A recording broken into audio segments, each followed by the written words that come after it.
Check 1, 2.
Let's see.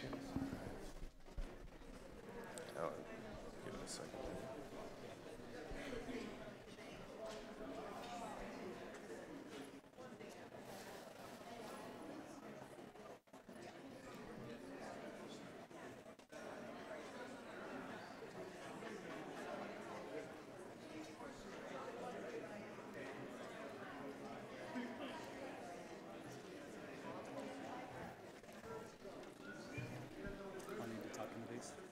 You can use that.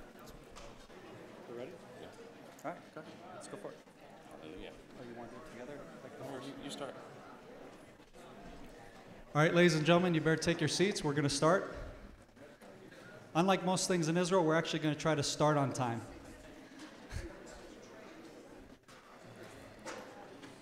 It's only the foreigners that actually got that one. The Israelis don't even understand what I'm talking about. Time is a recommendation for many of us. So go ahead, guys. Grab your seats. We're going to start.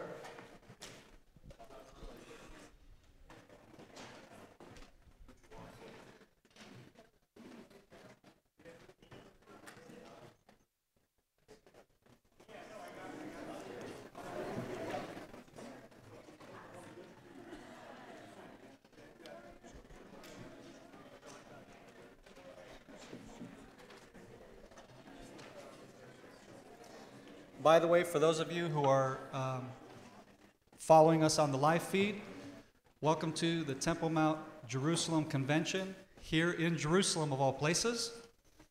Welcome to you all from around the world. I'm using the Texan you all. It's from all my Texas friends that have rubbed off on me. And welcome to all our guests here from Jerusalem, from the capital of Israel.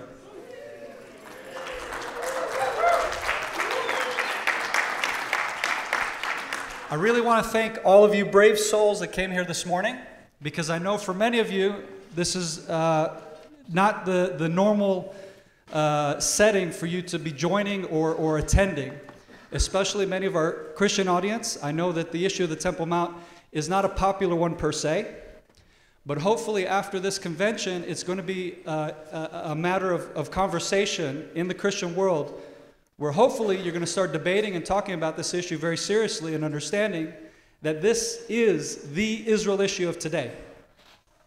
Because I know for many people around the world, and I'm talking about many Christians around the world, when they think of the Temple Mount, they do not think of the Temple Mount as the Jewish people do. And I mean the Jewish people who are Torah observant and have a hope for a future temple, for a hope for a house of prayer for all nations.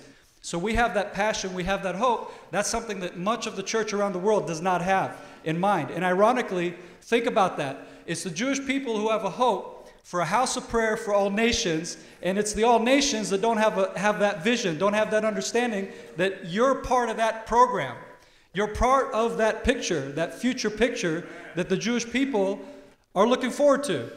So many of the Temple Mount activists that you'll hear about that sound very radical, very extreme, on the media and that kind of thing, I'm sure you know what I'm talking about. Those guys aren't radical. Those guys are actually the ones who are sticking to the message that has been always taught throughout, over 3,000 years maybe? Think about it. The first, I guess not Jew, but the father of the Jewish nation, right? Abraham. He was the one that first got connected to the Temple Mount, to God's holy mountain. Some of you get confused, Mount Moriah, right? But it's actually to the region of Moriah and to the place, in the Hebrew, it's Hamakom. And that's a very, very important Hebrew word. If you read your Bibles in Hebrew, by the way, this is my Christian audience I'm speaking to, you're actually going to learn a whole lot more because you miss everything, a lot of the important things lost in translation, that being one of them. So remember this, Hamakom is a very, very important word, a very important phrase in the Tanakh. And so it's first used or mentioned when Abraham came to sacrifice Isaac. So he came to the region of Moriah, and then Hashem, God, showed him the place, and that is the location of the Temple Mount.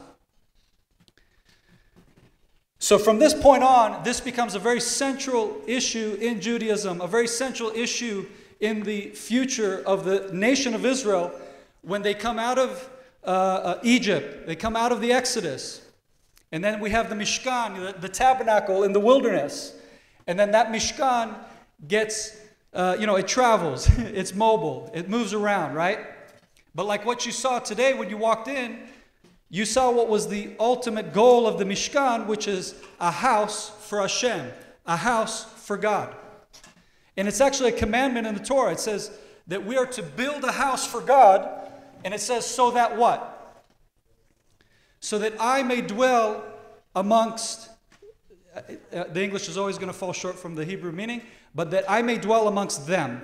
Meaning that the house of Hashem is not for God, because God does not need a house, in case you didn't realize. But the house of Hashem is to be built so that He may dwell upon us, or basically bless us, be a part in a very powerful way in our lives.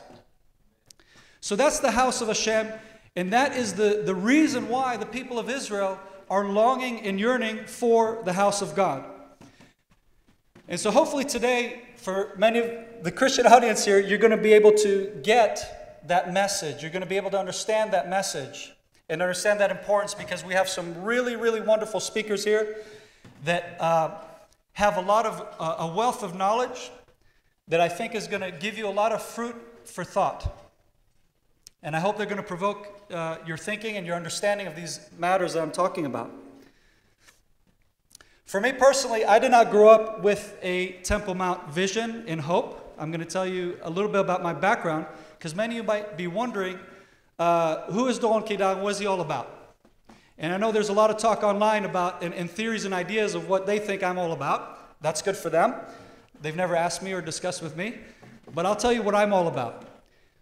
So my background, how did I get connected to the Temple Mount? It actually goes all the way back to World War II. Believe it or not. My father was a Christian Zionist who grew up in Washington, D.C. His father used to be a sparring boxer with the heavyweights back in the early 20s. And he came home one day, and he had a fight with one of the kids in the neighborhood. My father was a little young kid. And his father, my grandfather, says, "What happened?" And he says, "Oh, don't worry, I won, Dad, it's okay." He wants to be brave and show his dad how brave he is and strong. He says, "Okay, fine, but who'd you fight with?" He says, "Oh, the rabbi's son down the street." And then his father, my grandfather, stops him in his tracks and says, and got serious with him and says, "Don't you ever lift up your finger against God's chosen people." When my father turned 15, he heard about the war and the Nazis trying to exterminate the Jewish people, my father was enraged. And what did he do? He took action. He lied about his age, and he joined the military. We're talking World War II, by the way. Again, I know you're confused when you look at how old I am. So he joins World War II. He ends up in the Navy. He lies about age, like I said. He was 15 when he joined. And after his service in the military, he learned electrical engineering, which later played into his role into coming into Israel. After the Six-Day War and what was called later on the Sinai Agreement, where Israel gave up all of this land in the Sinai that we won in the Six-Day War, that's where my father came into the picture. Because the head of the project of the U.S. delegation, because what happens is the U.S., in case you don't know, I'll fill you in, is the U.S. told Israel, we'll build you bases if you give up all this land. Because, you know, Israelis, we don't know how to build, apparently. And so my father was one of those crazy guys back in the 70s that was crazy enough to come to a war-torn land, Israel, and be one of the top engineers. He was the head electrical engineer of all the projects of Ovda, Sharm el-Sheikh, and all these other ones. I'm not going to go into detail. And so, long story short, my father ends up having his second wife. He left his first wife in the U.S., and his second wife was a Jewish girl up in Kiryat Shmona. Everybody knows where that is. And long story short, my father then marries his third wife, because the girl from Kiryat Shmona, who was very young, she was about my sister's age, from my dad's side, she wanted to go to America. My dad was dreamy and wanted to stay in Israel. So they split up. Then my father marries my mother. She's grew up in a Catholic home. My father grew up in a Baptist home. And what happens is she decides, it's okay, I'll come with you to Israel. And they end up raising us kids in Kiryat Shmona, in the home that my father bought with his second wife in Kiryat Shmona. So I grew up with a bunch of Moroccan kids, with Middle Eastern kids, and got the tar beat out of me because I was the so-called white kid, the American privileged kid, because once we got cable TV and all that kind of thing, all the stigmas stuck to me, unfortunately. And so that's how I was raised. And thankfully, I had such a rich upbringing, because I could tell you that to me, that growing up in Kiryat Shmona with the Mesortim, they weren't super religious, if you will. And for those who know, you can Google it later. For those who don't know, I'm not going to get into it for time. But I grew up with Mesortim, going to the synagogue on Shabbats, having the Shabbat meal later with a Moroccan couple that helped raise us, because we had a lot of problems with our family. My mother had mental disability, and my father eventually ended up becoming an alcoholic. And then I ended up in foster care years later. Long story short, I was raised with, like I said, the Mesorti worldview, while at home having a Christian worldview. So I was a little confused, to say the least. Years later, I ended up going to Bible school studying Christian theology, because I wanted to know more about Christianity and why the disconnect with Judaism and so on.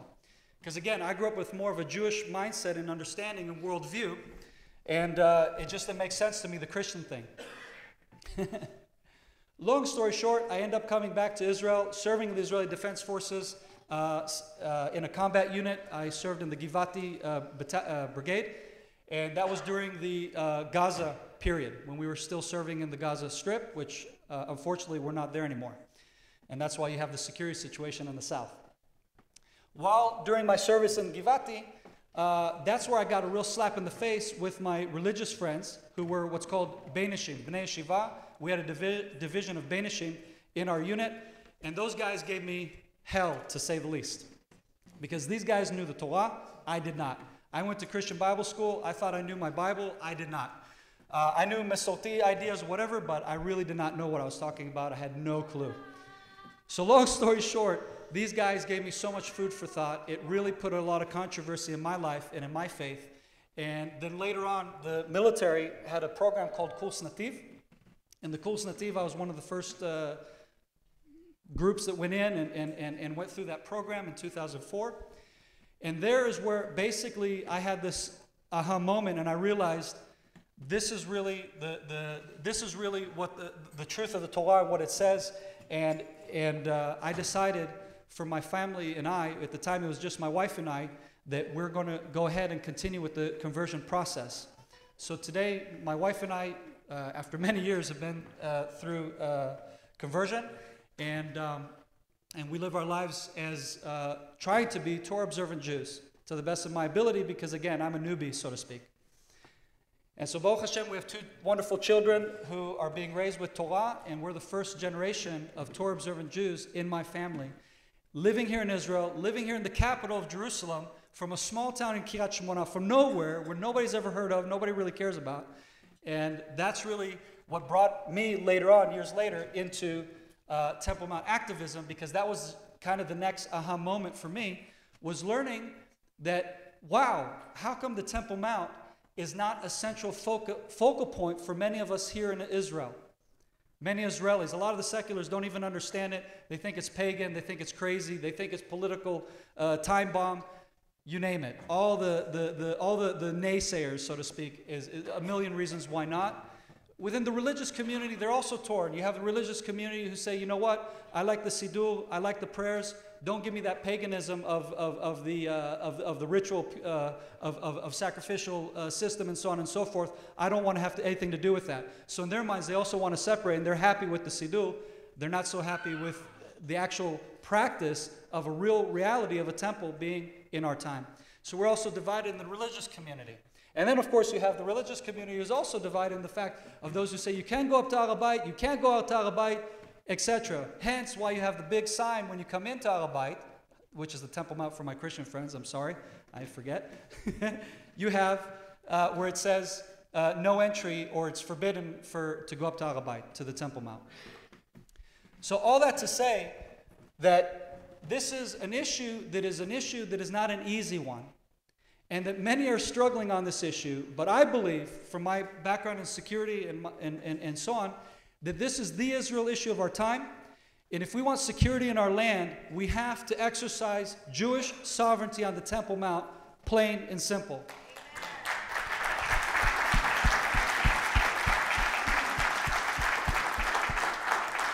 So the mission of Cry for Zion is to reach out to the Christian world, to educate you about the Temple Mount, and to get you to help support that particular cause, politically speaking.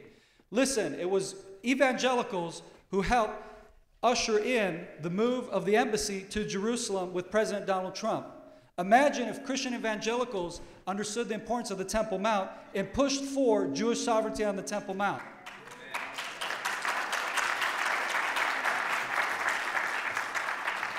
So that's our hope today, guys. I hope you get that understanding, and I hope you understand, really, that's what we're all about. That's what Cry for Zion is all about. And now I'm going to have my partner here, John Anderson, give his 2 cents. Thank you guys for coming. God bless you, and shalom.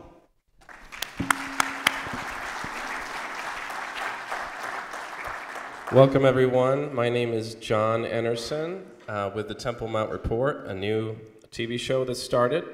And I'm also the Christian Relations Director at Cry for Zion, helping reach out. I'm a Christian from Sweden originally. Reach out and educate about the Temple Mount to the Christian world.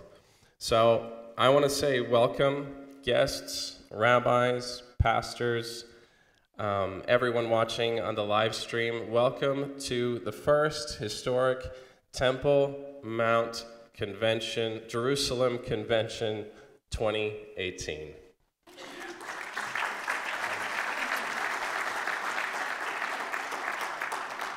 I think it's very significant. We're in the Menachem Begin Heritage Center. Menachem Begin, who stood strong for a virtuous nationalism, who insisted, I believe, if I remember right, on being buried on the Mount of Olives, which faces the Temple Mount, and also of the miraculous survival of Minister of Knesset, Rabbi Yehuda Glick, who they tried to assassinate him not far from here because of his love for the Temple Mount and his love for freedom and the rights of the Jewish people. So on that note, I would like to thank all the security services keeping us safe here today and in all of Israel. So let's give them a hand.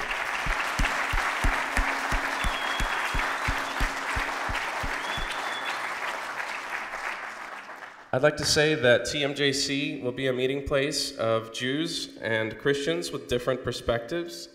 And I want to emphasize this. Attendance or speaking at or participating in this convention is not meant to imply any particular political or religious position that you may take. We want it to be a place of respect for everybody, and especially the Jewish people, who are the rightful custodians of the Temple Mount. So we want to ask that all the participants show that respect for each other, and that this can also be a place where we have a free exchange of sometimes difficult topics and ideas. I also want to give an address to, I know there's a certain group among the media that are going to be watching, and they are bound to call us racist, sexist, bigoted, homophobes, Bible thumpers, irresponsible, troublemakers, zealots, and extremists. But the seal of God is truth. And the time, the era of empty name-calling to shout down the opposition, opinions you don't like, that era is over. And the Temple Mount is now a mainstream concern in Israel and around the world. So we want to stand for truth, justice, law, human dignity, and freedom. And for those naysayers out there, the army of NGOs like Emek Shaveh and Iramim and many others, you are the ones who want to divide Jerusalem to the harm of both Jewish and Arab peoples in this land. But we believe in truth and justice, and that the rights of the innocent will prevail in the end. So the era for empty name-calling is over. And if you wish to, on your registration, if you're registered pre-hand with the media, there will be a short press conference available for you later, if you check your registration packets. So, with the registration packets, I've got some short announcements on the more boring side. Bear with me. You have a badge. Note, for security reasons, you have to have this, or we cannot let you in. So keep your badge at all times. Make sure you have that. There is in your welcome packet, there is a little map, kind of a graphic that orients you here in the Begin Center. It can be a little bit daunting sometimes to get around. There is information in the packet about field trips, which you can register for at the registration table. Up top on the third floor, if you would like to join Temple Mount Ascension or Jerusalem Seminar, more information at the registration table. Food. At 11:30, there's a break for refreshments, and you can get hot and cold drinks in the lobby outside the main auditorium here. This is free of charge, included in your registration. Lunch and evening sandwich with hot and cold drinks. Some of you have ordered lunch and evening sandwich, and which will be served at the respective breaks. But if you have not ordered a lunch or an evening sandwich with drink, would like to buy this, go to the registration table. There still may have some available for you. If not, the first station, a wonderful eating area, is very close by. There's a wide variety of food there. You can get some snacks. There's also some snacks at the gas station across the street. There's limited parking at the Begin Center, but there is a parking available by that gas station behind there at the Liberty Bell Park. So, I'm so excited to be here today. And now that we've got that out of the way, one of the main things we'll be addressing today is generally to educate about the Temple Mount. We have a wonderful list of speakers. One of the main issues we want to address this year is a hoax, and I think we can call it a hoax at this point, regarding the location of the Temple Mount. So for me, this is very important. I'll be stressing this in this event. Like Doron mentioned, Christian Zionism often were the ones to inspire and empower and precede Jewish Zionism to take its rightful place. Even the national anthem of this country, Hatikva, was dedicated to a Christian Zionist. There's a wonderful museum. I'd recommend you go see it, by Mr. Evans, who put that on. It's called the Friends of Zion Museum. It's important history that sometimes is forgotten, but we at Cry for Zion want to inform the nations, and Christians especially, to not just be a cheerleading squad, but to come alongside and to inspire the Jewish people in the right direction, and to take action, to put hands to the message, so to speak. So one of the main issues will be the location of the temple, because there is a Temple Mount awakening going on in the non-Jewish world. And by that, I mean almost exclusively the Christian world, which shares the Hebrew Bible with the Jewish people. And right at that time, 2013, 2014, that started bubbling up, there is a theory that popped up, a hoax that has kind of diverted Christian support for the Temple Mount to a different location. And I think that is significant, and we need to address that here. So, in that spirit, we've made a little trailer clip. How many of you saw the trailer we made about the location of the Temple Mount? A few of you. All right. So we're going to, as we get started here this morning, it's dark in here. We've been working for this event day and night, I tell you, for several weeks now. So, we're going to roll clip 1 of the trailer, the teaser trailer we made for this event. Enjoy.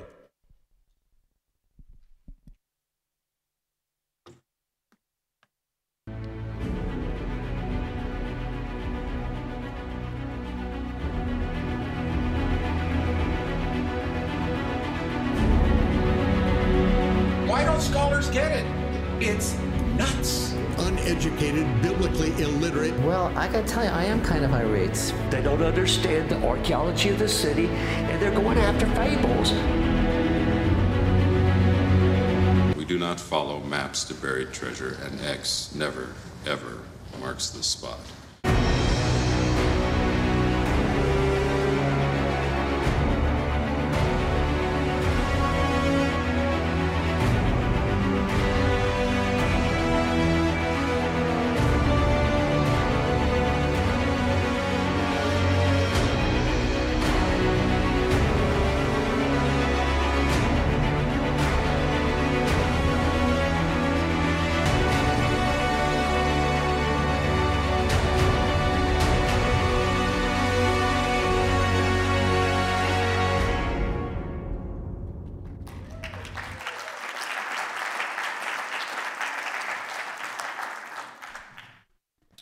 One more thing I forgot to mention. Each of you got a wonderful resource magazine, Defenders of Zion, Christian edition.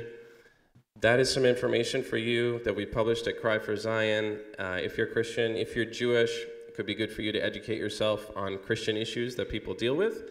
If you don't want it, think of a Christian friend who might need some education in this topic and give it to them. So now our next speaker, I'm so excited to introduce Rabbi Ari Abramowitz. Rabbi Ari Abramowitz is one of Israel's premier media personalities. He is a filmmaker, educator, and the host of the popular Israel-inspired radio on iTunes. Welcome. In 2017, I want to mention this, Rabbi Abramowitz made headlines as he was forcefully silenced and arrested on the Temple Mount for praying the Kaddish prayer for the murdered Solomon family, slain by a terrorist on the previous Shabbat in Halamish, Samaria. So, welcome, Rabbi Abramowitz. Thank you. You started that 4 seconds early. I want my full 5 minutes. Hanukkah Sameach. I want to start by wishing a big Yasher Koach. Good on you. Is that the definition? To the organizers of this conference, because this is the issue. This is not an issue. This is the issue not only of our times, but of all times. Since the beginning of time, this is the culmination, the purpose of all of creation. So it's about time we have a conference like this to celebrate this and to discuss this. The Talmud says, the world is like a human eyeball. The white of the eye is the ocean surrounding the world. The iris is this continent. The pupil is Jerusalem. And the image in the pupil is the Holy Temple. A number of people, when I told them I was speaking here today, they told me to reconsider, to be careful, because it was right outside an event just like this that one of the great leaders and visionaries of our generation, Yehuda Glick, was shot, assassinated, attempted to assassinate Yehuda Glick right outside this building, talking about this subject. But if there is any issue that is worth sacrificing your entire life for, it is this one. If there's anything that we can recognize from our heads to our hearts, Maimonides says the greatest distance is between the head and the heart. If we can bring from our heads to our hearts that God is in charge of absolutely everything, and our enemies will not be able to harm us. For where is Yehuda Glick today? And where is his attempted assassin?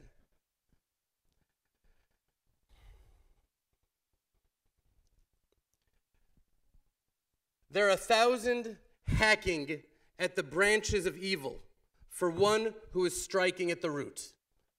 Henry David Thoreau said that. I doubt he was talking about the construction of the third temple, but he should have been. Because there is no other issue, there's no other topic which is the root of evil in the world. The fact that our temple is not standing with great majesty on the Temple Mount is bringing into the world the lies and the duality and the confusion that is plaguing our entire world today. And that's why we need to be focusing on this and this alone more than any other subject, because this is what it's all about.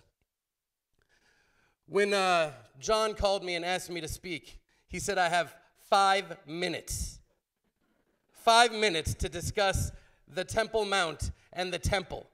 I said, John, you're talking to Jews here, right? So clearly you're giving me 5, but you're expecting me to take 15. He said, no, there's going to be a guard there, just like the Waqf on the Temple Mount, watching your lips. And if you move even one word past 5 minutes, they're going to escort you out. So I said to myself, we're early, so I'll give you a couple more minutes. Okay. So I said 5 minutes. How do I share my life's mission in 5, not only my life, the mission of the Jewish people, the mission of all of humanity, not only in this generation, but all time in 5 minutes?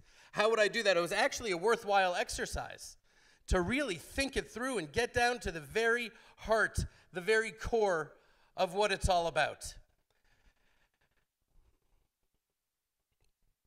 I wasn't very successful, but it was worth thinking about. It was worth delving to the heart of why we're talking about the temple, why we're talking about the Temple Mount.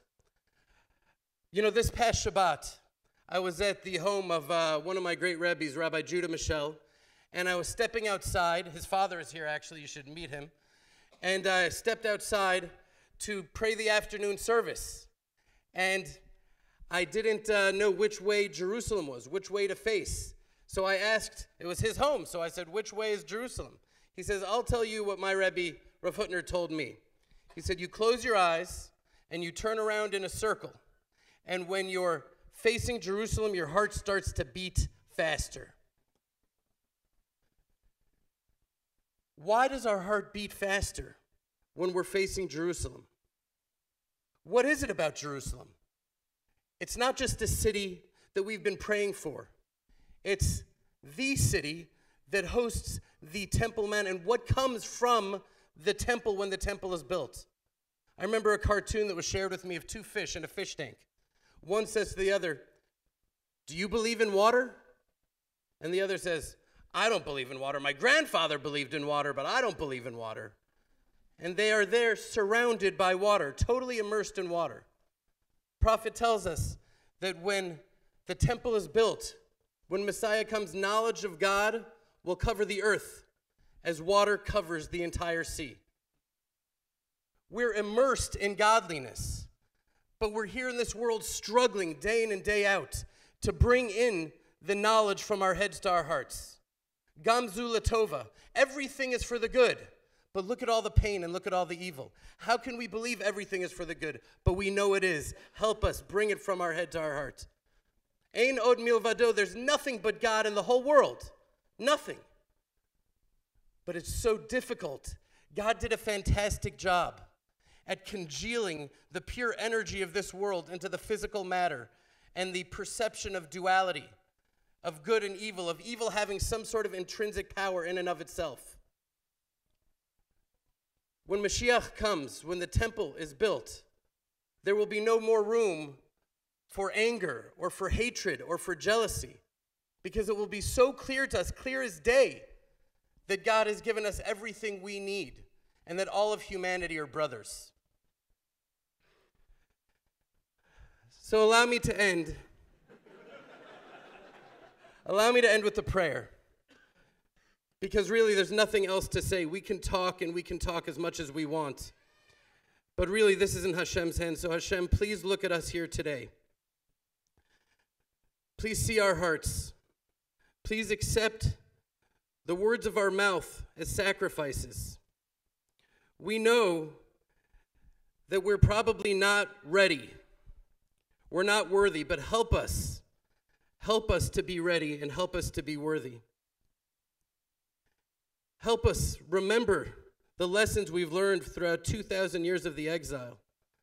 The lesson we've learned with the destruction of 2 temples, that the temple we're praying for is not a building. It's a relationship. Please humble our hearts before you. Look at us here today. There's Jews, there's Christians, there's fundamental differences in our understandings. There are fundamental things that I, as a Jew, believe that they believe is wrong, and vice versa. But before you, we're all wrong. We're all right. Humble our hearts to come together in love for each other and love for all of mankind. Have mercy on us, on the generation, and on the world, and build your habitation in this world. Build the Beit HaMikdash soon in our days.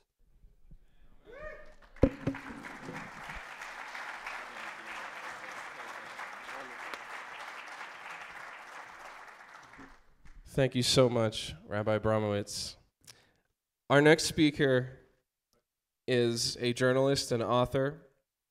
Yisrael Medad is an Israeli journalist and author. He was the former director of educational programming and information resources right here at the Menachem Begin Heritage Center.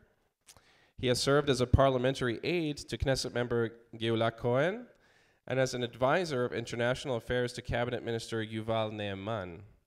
Medad has been profiled in the BBC and Haaretz, and his work has appeared in the LA Times, Jerusalem Post, and Herald Tribune, and more than all of that, he's just an amazing, humble, and modest man who I have the pleasure to have met a few times now. Thank you so much for coming.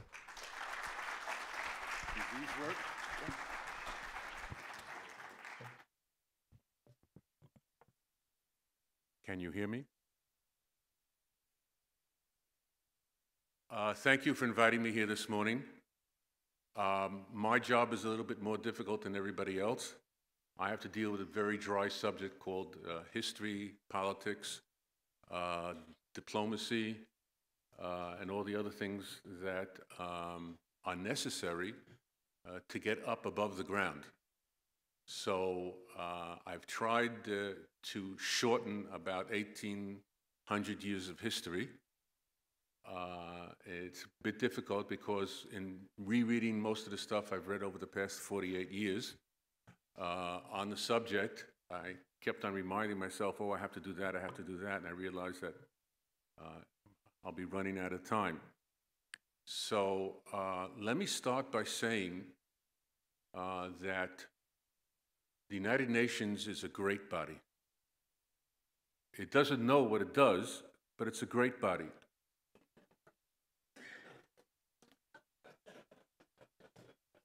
Last week, in honor of this conference, specifically timed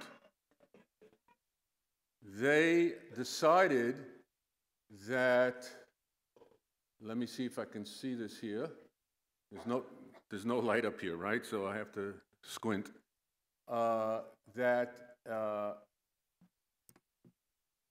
Anything here? No. All right.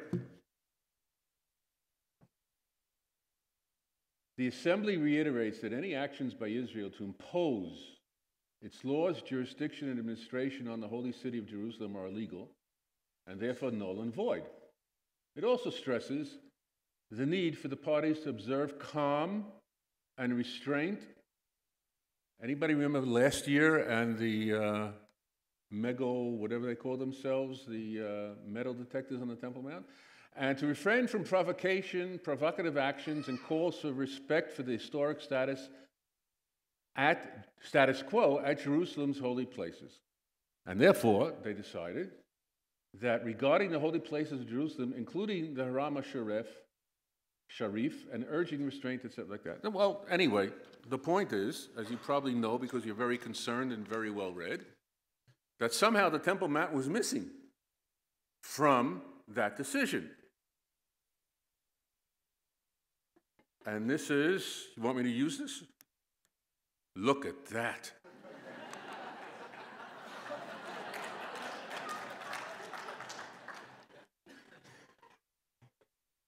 Is there anybody here who could have some lights on the stage? No, okay. The second thing, so you got my point, right? The second thing is just this morning, I received a message from Dr. Eyal Davidson. Dr. Eyal Davidson, besides being a scholar of Jerusalem, etc., happens to be the director of a new project called the Jewish Heritage on the Temple Mount unit within the Ministry of Culture. And the website will be up, hopefully, within a week or so that you can all be educated in addition to everything else I and everybody else has said here this morning and will say later on this afternoon. So that's a major move because it's something funded by the Israel government.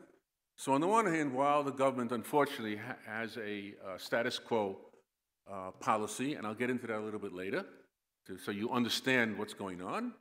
On the other hand, we managed, with the help of Yehuda Glick and other members of Knesset and other people, to urge the government to get involved in doing something positive about the Temple Mount from a Jewish and a lovers of Zion non-Jewish point of view about what's going on in the Temple Mount. Regarding the point about where the Temple Mount is, okay?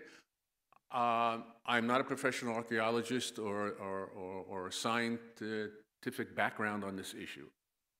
But anybody who claims that Mount Moriah is anywhere except on the other side of the Western Wall, and that the temples, Solomon's, the first one, the second one, which was then extended by Herod, which sometimes people call it the third temple, if I'm not mistaken, was anywhere else except there, is wrong.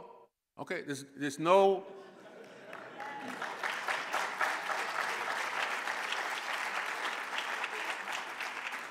The previous speaker mentioned duality. I'm a Unitarian on this one, okay? There's only one answer, all right? Let me see what I wrote down here, okay? Topography, the sources, the archaeology, the history, the documents, the architecture, ritual memories, literature, visitors, both Jewish and non-Jewish, over the ages, the warning inscription that we have outside of Israel at the present moment, the Kia inscription, the sounding of the shofar inscription that was found, token vouchers that were picked up, the golden bell that was found in the site, the mikvaot, the ritual baths, the eastern wall masonry, refuse pots, okay, water cisterns, seals, the half-shekel coin, everything that was discovered, 4 pavings. Everything indicates that you can rest assured that when you go through the one gate that non-Jews, non-Muslims are allowed to go through, okay, which is now called after, unfortunately, a child who was stabbed to death by an Arab, Ariel, that you are on the Temple Mount. And if I could lead a guided tour up there without the police sitting on top of my back, that would be a lot easier to explain. So, okay, that's off the table. I've treated that. So the first, I try to boil down my remarks to three main issues. The first one, basically, I got off with, I think, very well. Where was the temple? On the Temple Mount. Okay, it's kind of easy. So keep that in mind. It's not called the Temple Mount because the temple was, according to Yasser Arafat, somewhere in Saudi Arabia or in Jericho, or, you know, it's kind of funny also, if you think about it, okay, the only place where we know that the Arabs don't know where Jerusalem is the Quran, because they claim that Al-Aqsa in the Quran is somewhere up on the Temple Mount, which even the Quran doesn't admit to. And Professor Dr. Kedar has given several lectures on the subject, exactly where it is, somewhere between Mecca and Medina. The second thing I want to do with you is in order to understand the current political, diplomatic issues, why you are being followed, or if you mention the temple instead of the mosque too many times, you might get yelled at. If your lips move too regular, then you'll be upbraided, and all sorts of other things. I'm going to go through some of the political issues, because I think it's a matter that not too many people are aware of, and if you don't get it from me, you're not going to get it. Everybody else on today's program will probably deal with everything else you want to need. I was picked to do something very specific. And so that you can understand what that is. And of course, I'll start with I'll try to condense briefly the history, because I think it's an issue that will give you confidence in believing what you believe and in doing what you will be doing if you haven't been doing it already. Just to give you a little bit of humbleness, I probably have been thrown off the Temple Mount more times than some people here have been on it. So, you know, there's a scale here which you have to attain. You're starting low, some of you, work your way up, and everything will be okay. But the first thing I want to do is be serious for a moment and recall two Jews. One I do not know the name of.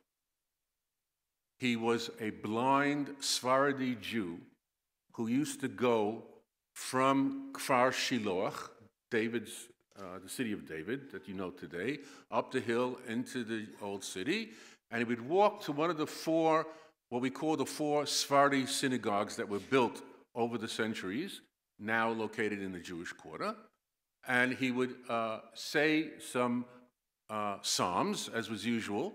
He was blind, okay, so everything was by heart, and he would walk back.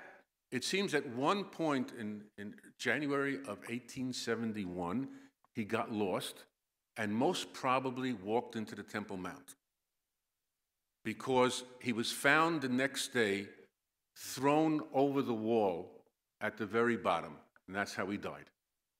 We don't know his name. I looked up the newspaper, Halevanon. The issue simply says, the blind Sephardi Tehillim sayer probably got lost and walked in.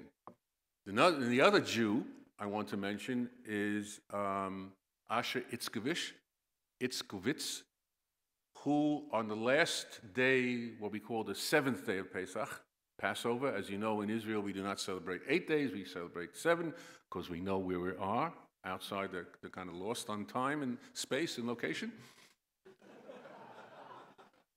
Spacey. And he had survived the Holocaust.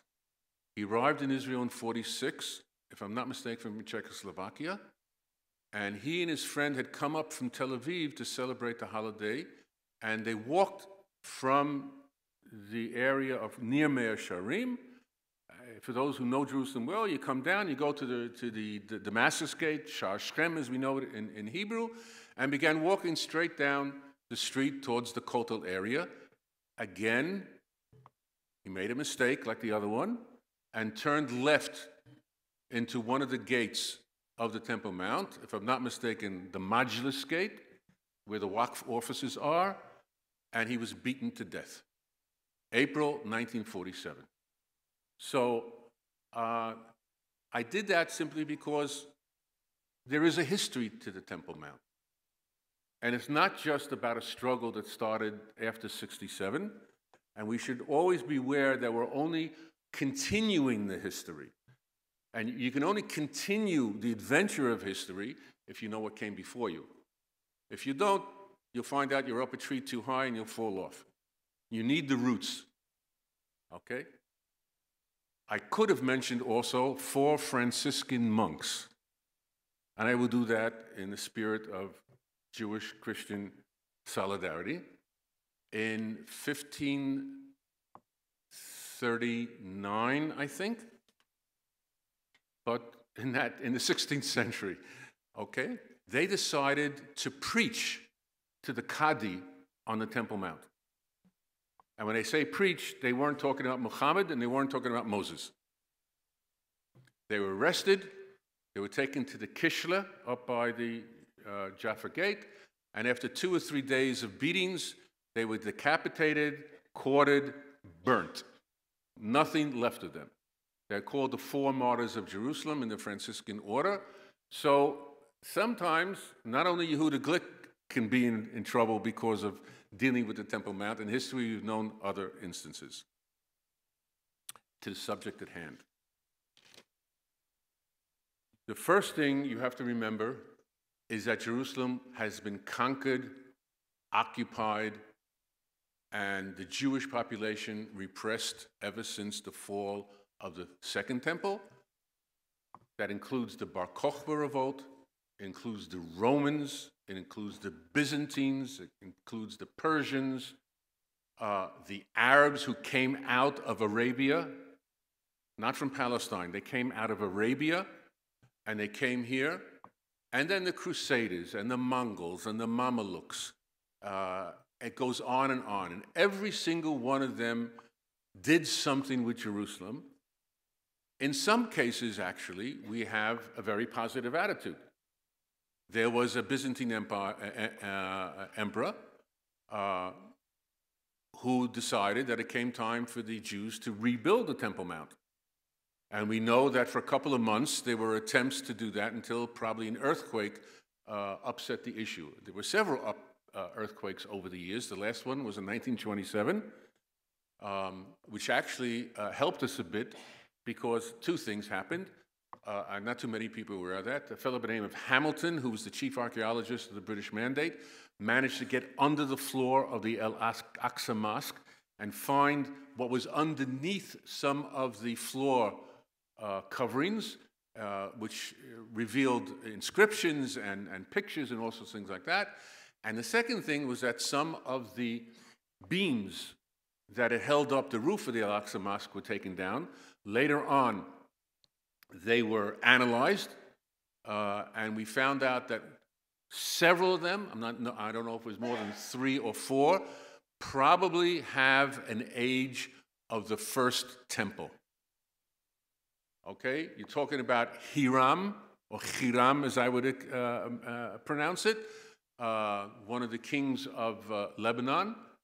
And so we're talking about an actual history. It was alluded to before that some of us have too much belief in a spiritual sense. I'm talking about things that you can touch, things that you can analyze, things that you can pick up a piece of paper and look at. So I'm trying to stay on the ground on this issue. So that was very judicious discovery for us. Sometimes earthquakes can be a good thing. Not always. We do know, and I think this goes to my first point about we know where the Temple Mount was. Despite restrictions and prohibitions and persecution, Jews were always striving and getting to and inside the Temple Mount at different times over those 1,800 years. Jews were able to ascend during, especially Tisha B'Av, during certain periods. The Muslims even permitted them to oil the stone, okay, as a element of probably laughing at the one time that we get to respect the site. But there was a synagogue on the Temple Mount. We know that the Rambam, Maimonides, was on the Temple Mount. We have Jewish and non-Jewish visitors attesting to all sorts of people being there. And so, yes, there was a prohibition from about 1260 or so, and then it was redone just after the Ottoman Empire conquest of Jerusalem in the early 16th century, and only began to loosen itself somewhere in the middle of the 19th century. But Jews managed to get there, and other people did also manage to get there. And don't forget, as the Radbaz mentions, David ben Zimra, who actually came from Egypt, you can go up on some of the houses bordering the Western Wall, north of the Western Wall, and from there look inside. Okay? No, they didn't have drones then. Okay, it was kind of difficult, right? But you could see. And there's a physicality in terms of how much is inside in terms of measurement, how many square meters, how many less than square meters, or something like that. And over the ages, measurements have been done, and traditions have been strengthened. Rabbi Goren in the last century was very thorough in his measurements, and we have all sorts of documents. So it's not a matter. When I first started with the Temple Mount 48 years ago, just a few years ago. All right. We approached a rabbi, who shall remain unnamed, who said, you know, there are a lot more problems about the prohibition on work or labor during the Sabbath than it is to solve the problem of how to get into the Temple Mount. It's just a matter of wanting to. It's just a matter of wishing to. Okay? If you will it, it can be. Someone said that once about a steak. So we can do it. We can do it. Just a matter of getting up a little bit more fortitude, a little bit relaxing on some of the issues, and it can be done. We have, as I said, inscriptions on the Temple Mount. I brought all sorts of pictures of them. We'll leave that behind. If I put something up, it take away attention from myself. So I'm not going to do that. Let me jump now, because I think I would like to say some things I would like to say and you would like to hear.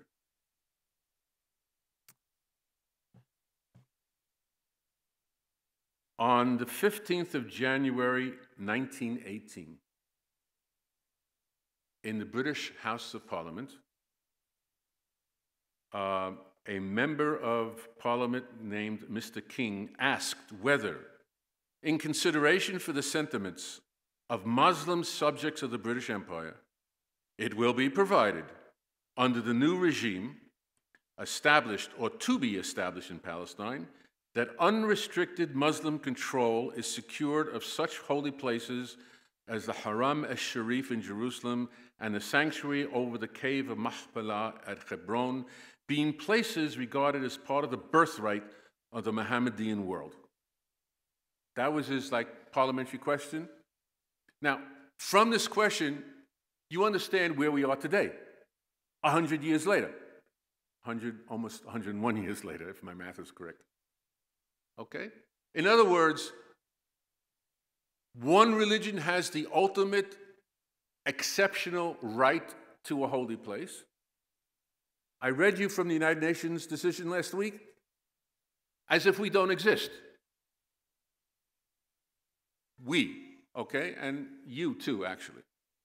Right? We have no rights, we have no history, we have no national identity, we have no religious sentiment. Just wash it away. Okay? It was once a threshing floor, and now it's a mosque. The only thing I liked about Ehud Barak at the Camp David II summit in 2000, for some of you who were alive then.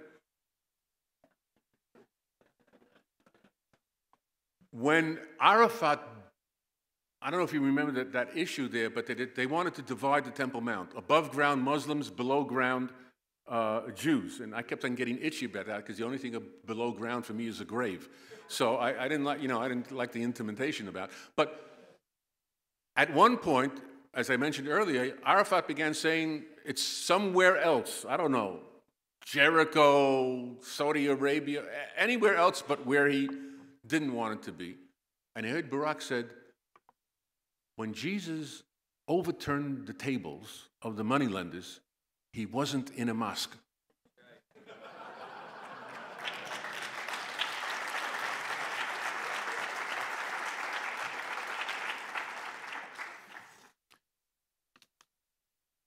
So, as you can see from this short exchange in the Parliament, the British, already from 1915, when they decided to include the Ottoman Empire, Palestine, in one of the war fronts eventually, okay, that Muslim control over the Mosque over Omar, as they call it then in the language, was to be secured. In other words, we didn't have a chance, okay, between you and me.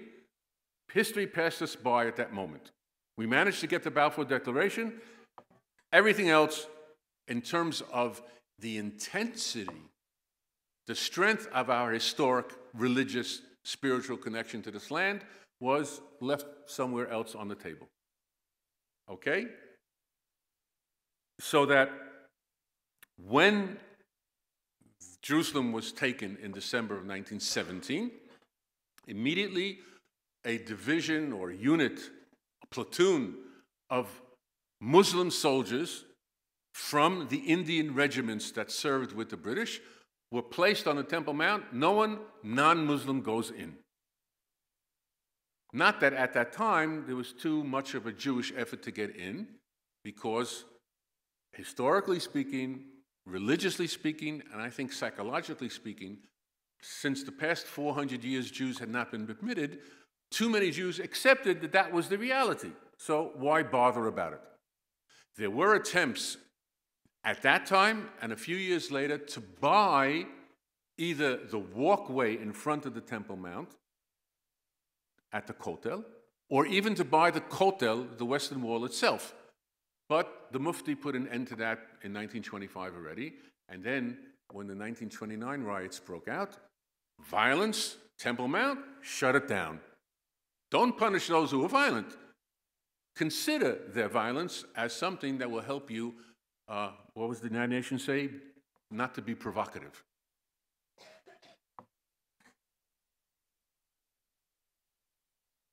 On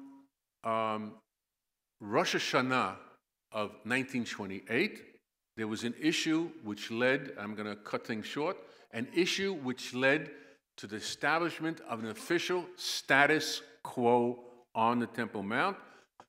Many people do not know there was a British white paper of late November 1928 which set out a series of rules, and then after the riots it was augmented, and so that Jews, if they brought chairs, they had to take them away.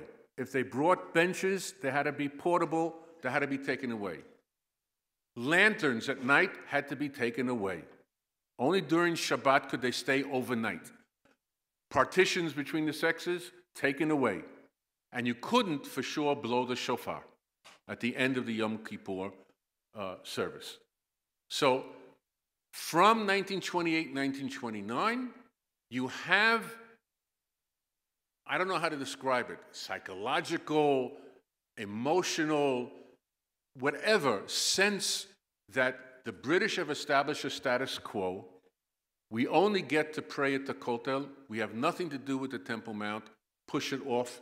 And as many ultra-Orthodox have done, push it off till Messiah comes. Why get involved with that? And it's understandable. I don't accept it, but it's understandable. And so, a week and a half after the 6 Days War, Moshe Dayan goes up to the Temple Mount, walks into El Aqsa, sits down with the Mufti and the Qadi. He has a friend who speaks Arabic, David Farhi, next to him, and they re-establish that status quo, which basically reads, Muslims administer the location from the walls in and control everything that goes on there. Jews can come in as visitors, not as owners, not as something else that you might want to call us, through one gate only. So in my youth, I have chained myself to the railing of the steps going down to ancient El-Aqsa, underneath El-Aqsa. I have pictures of me being dragged like a sack of potatoes outside. I don't do that now. My bones are not set up for all that rugged activity. Okay, so the issue is, are we second-class citizens? When our opponents all over the world claim that, everybody believes them on college campuses, in the United Nations, in other international legal forums, right? Of course, Arabs are second-class citizens in the state of Israel. It's obvious. I claim to be second-class in just one small area of 144 square dunams, right? No one wants to believe me, or if they do, they think, not now, that's political. It's theirs. We signed a peace treaty with Jordan, which is not upheld, where religious tolerance, respect for the holy places in Jerusalem ought to be honored. You can look it up on Google. Israel-Jordan Peace Treaty, Article 9. And yet, our Prime Minister, led by a former Secretary of State, John Kerry, had to go and make a public announcement in October of 2015 that the status quo remains.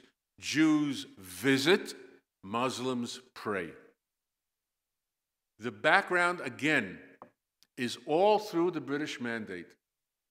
And of course, being separated from Jerusalem for 19 years, don't let us forget that. The city was divided.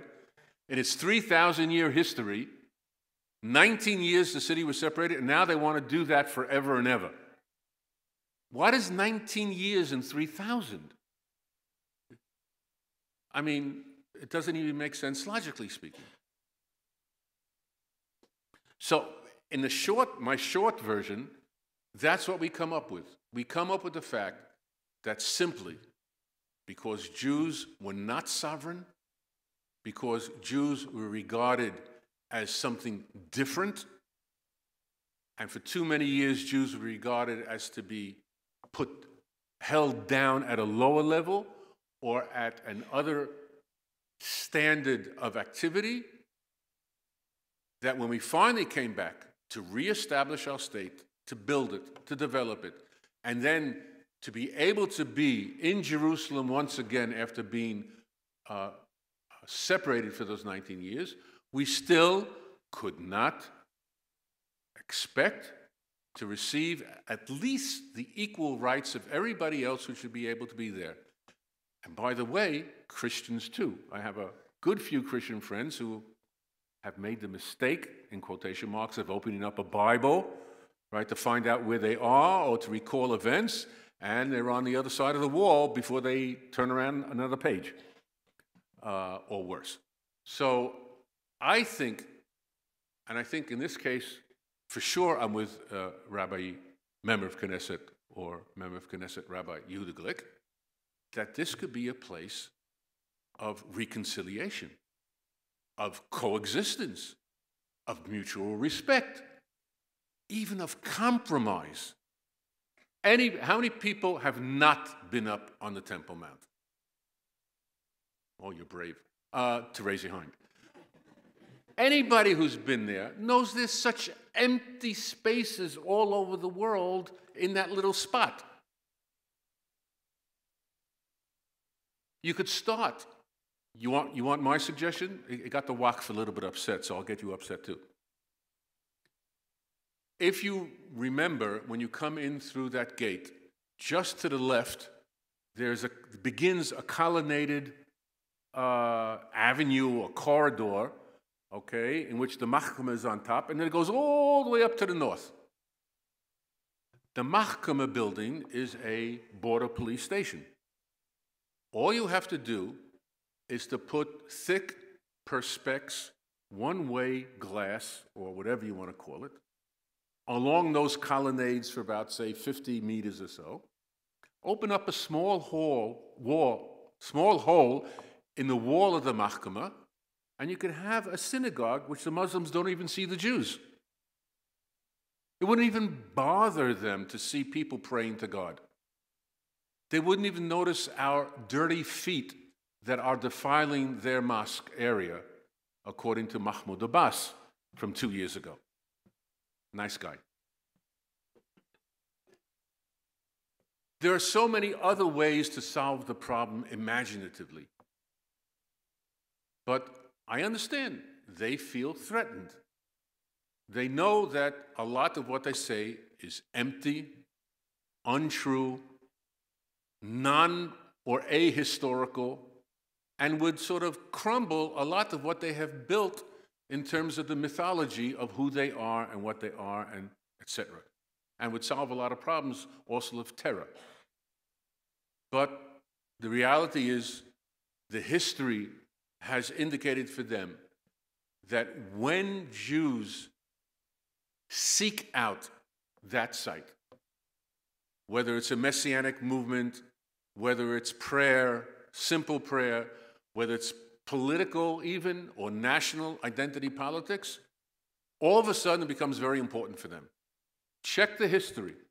Whenever Jews are not around, or not asking, or not demanding, it's overgrown. We have pictures from the Jordanian period. You can see the grass coming through all the rocks. You can see everything dirty.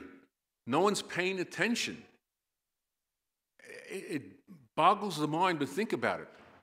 If you are not what you are, except by what someone else wants of you, it's not enough. You have to be what you are because what you want to be. If there's nothing positive driving you, you're not there. Don't depend on someone else for praise, and don't depend on someone else even for criticism, to challenge you. Be who you are because you are you.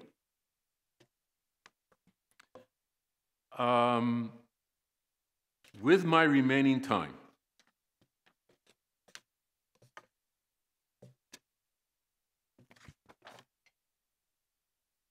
that's what happens when you bring too many pieces of paper. The issue at hand is very simple. The Temple Mount was the site where Isaac was bound. It was the site where the altar was erected. It was the site where the first temple stood for over 400 years. 70 years later, it was begun to be reconstructed. In fact, they even began to sacrifice without the temple being built. It was the temple that was the stronghold against the Romans. When I bring my groups up there sometimes, I say, yes, we can talk about sacrifices. The sacrifices of the Zealots, the sacrifices of the Biryonim, the sacrifices of the Sikari, the sacrifices of the soldiers of Judah Maccabee, this holiday. What is Hanukkah all about? Lighting candles, eating sufganiyot, and spinning yourselves around? The rededication of the temple. What do you think the holiday is all about? We have all these secular people loving the holiday of Hanukkah, ignoring what the essence of the holiday was. Okay, you don't want to be religious, or you don't want to be observantly religious or religiously observant. Everybody has his own decisions to make in life until they get to the afterlife. But, okay. But don't you at least recognize and accept what the real essence of the holiday is?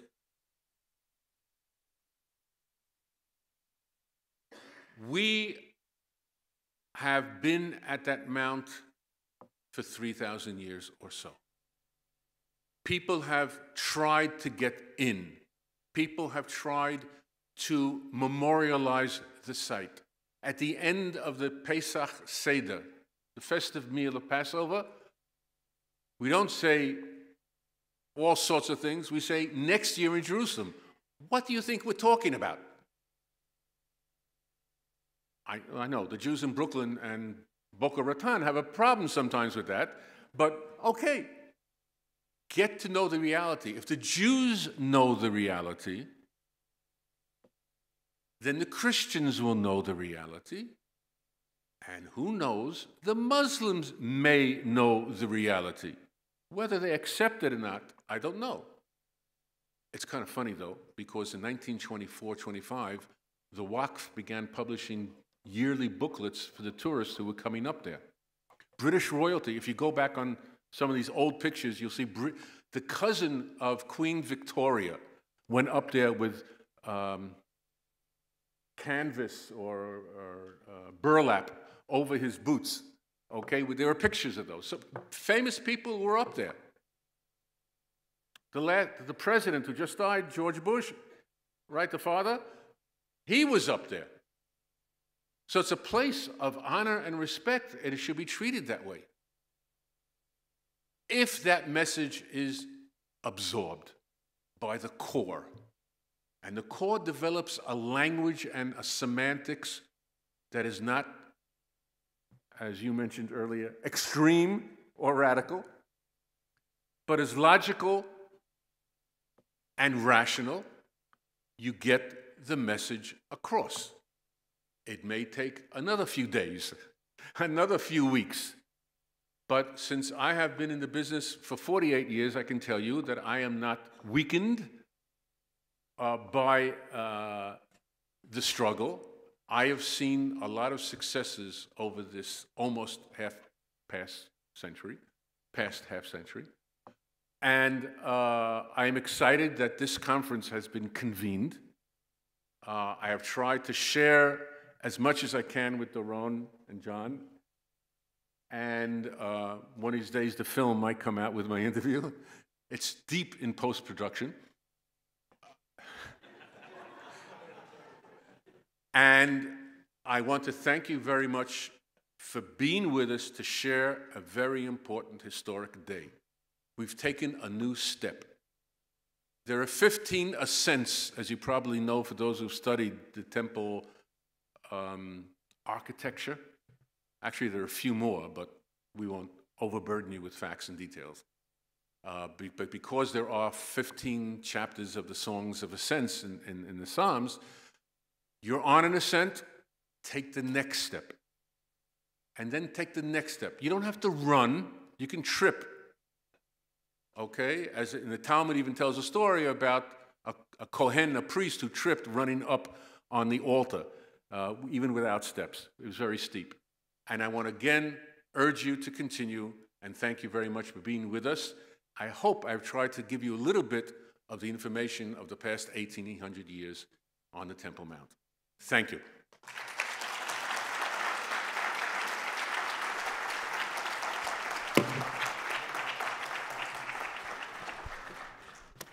Thank you so much, Yisrael Mendad.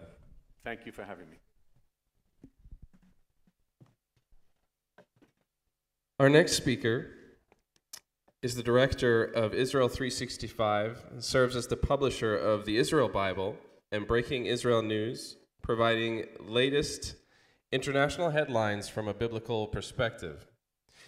Rabbi Tuli Weiss attended Yeshiva University, Rabbi Isaac Elchanan Theological Seminary, and the Benjamin Cardozo School of Law, and serves as the rabbi of the Beit Yaakov congregation in Columbus, Ohio, before making Aliyah. And we so appreciate the organizations that he runs and leads that are so passionate about this topic that we're all convened together today. So will you all please join me in giving a warm welcome to Rabbi Tuli Weiss.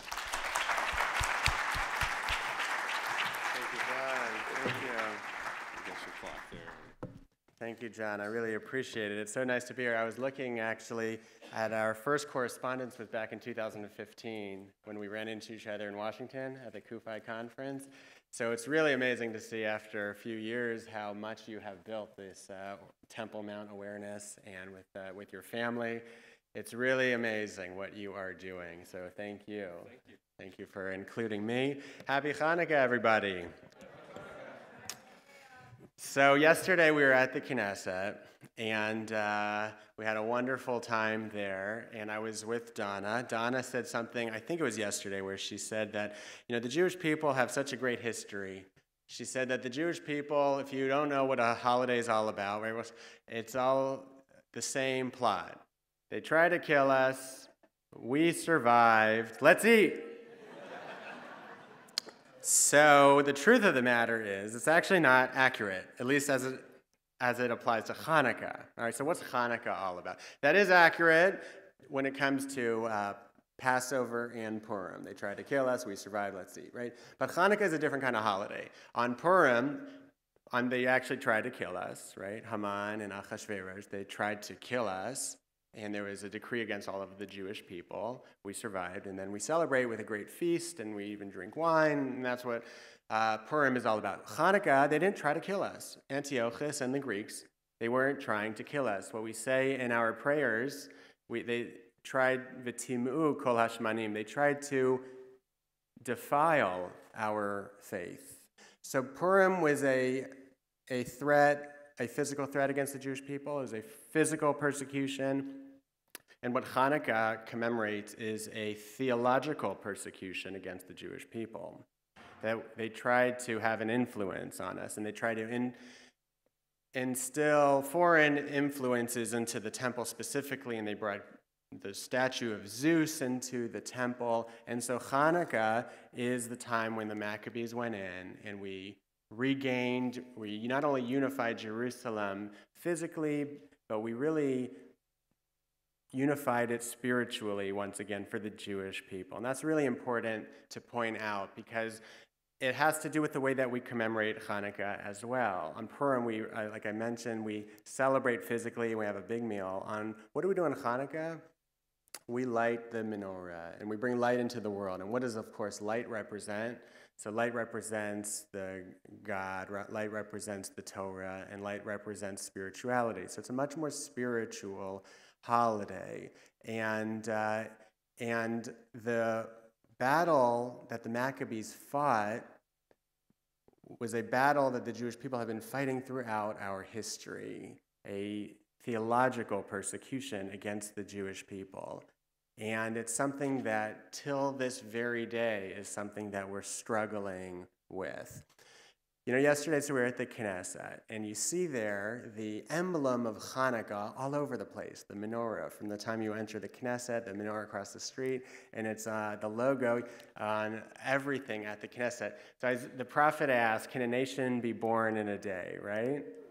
So what's interesting is that a nation was born in a day, but then that nation needed a government, and that government needed some graphic designers to design a logo, right? The prophets forgot, can a nation be born in a day? What about a logo? Can a logo be born in a day?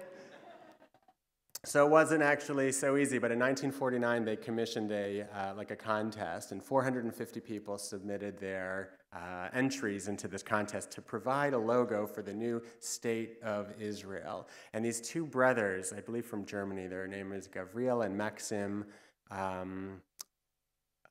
just forgot the last name. I was looking it up earlier. Schreiber, maybe? Their design won. They, of course, chose the menorah to be the symbol of the new state of Israel. But what was around the menorah? What's around the menorah and the emblem of the state of Israel? The olive branches. And so these two brothers, so in their essay to accompany their logo, they explain that the menorah is the sign of the Jewish people for thousands of years, since the time of the temple. And what about the olive branches? It's the sign of the Jewish people's eternal hope for peace. That's what they wrote. And the truth of the matter is that's very beautiful, and everybody thinks that's true. But I'll tell you something. something you might not have known, that according to the Jewish tradition, olives don't represent peace. That's actually a Greek invention. The Greek, how ironic, right?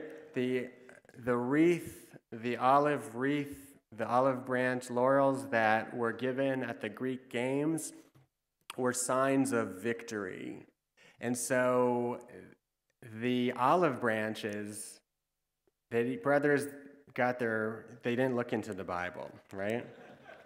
Because the Bible describes that menorah flanked by the olive branches. I'm looking here in my Israel Bible, okay? This is where I get all my secrets from, the Israel Bible, which if you haven't heard of it, who's heard of the Israel Bible? Great, okay. If you haven't heard of it, we have them outside for you.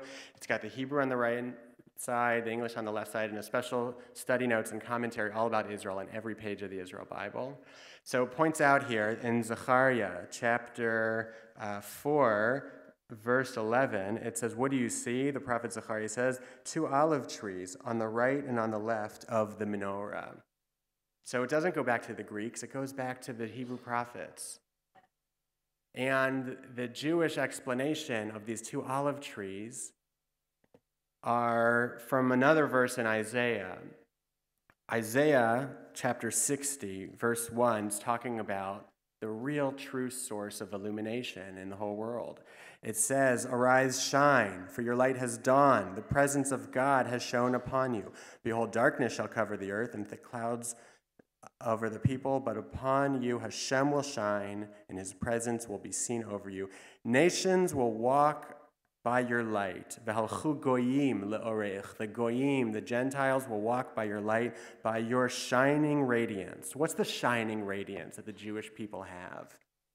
This is something that appears over and over in the Bible. Not only right before Zechariah's vision of the menorah, the central theme of Hanukkah, it says in chapter 2, verse 15, in that day, in the end of days, many nations will attach themselves to Hashem and become his people, and he will dwell in your midst. Then you will know that I was sent to you. That's the idea here of Hanukkah. That's the idea of the state of Israel, to provide illumination, to provide light, to provide the Torah, and in partnership with the nations of the world, in partnership with the Gentiles, who are now going to say that what the Greeks tried to do, the theological persecution, those days are over. We're not going to be your friends in order to have an influence on you. We are going to come towards the Jewish people, and with no strings attached, we are going to support your efforts in Israel, and specifically when it comes to the Temple Mount, what you are doing is so important because what you're doing reverses the entire holiday of Hanukkah. If the Gentiles at the time were like you, there would have been no need for the holiday of Hanukkah, because when the Greeks tried to defile and they prevented us from studying the Torah, you are saying, teach us the Torah. Teach us what the Torah is saying, and teach us what the Temple Mount is all about. So thank you for organizing this conference on Hanukkah to understand why the Temple Mount is the focal point of the Jewish experience throughout our history, and especially the focal point of the holiday of Hanukkah. And thank you for really helping us fulfill this special holiday in the most meaningful way possible.